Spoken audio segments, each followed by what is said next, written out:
Hey Danielle, so thanks for getting this in, but you know what sucks is I was unable to log on over the weekend, so I wasn't able to get in here and tell you that you don't have your enlarged final views. So I'll accept them late just this once because like I said, I had a problem with my internet this weekend. I couldn't get on, and I had intended to go through with all the late posts and make sure people had everything, and I didn't get to do that. So please get back in here and choose what you think are your 4 best images, and put them in another PDF for us.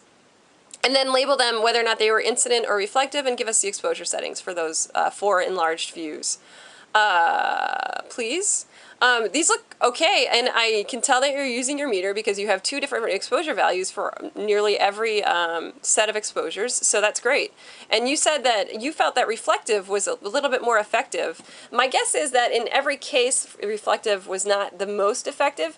In the case where you're pointing your reflective meter at living green deciduous foliage, it would be, because living green deciduous foliage happens to be a medium gray, and if you remember, your light meter is going to give you exposure setting suggestions that will yield a medium gray local value out of whatever you pointed at. So if you're pointing it at something that has a medium gray local value, like living green deciduous foliage, you'll get accurate readings. But in a case like this, you know, in this scene, it's difficult to find something that is medium gray, so you might not actually, you know, the light meter might get fooled in a case like that.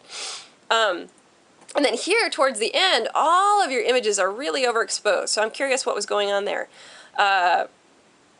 All right, and then in incident mode, assuming that you're using something like a Sekonic 358, you want to make sure that when you're in incident mode, you've got the Lumisphere on, so the light cells, the light-sensitive cells, are covered up by something like a little white plastic orb, and then you're holding it out in the quality of light that your subject matter is in, and then you're facing that little white orb back toward the camera's lens, and then you take a reading like that.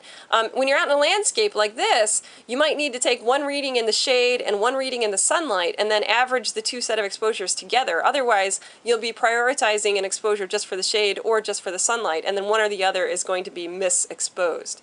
I hope that makes sense. So anyways, like I said, Danielle, please get back in here and give me the 4 enlarged views of what you think are your best finals or your best images. Tell us if they're incident or reflective, and then tell us the exposure settings if you can, please. Thank you so much.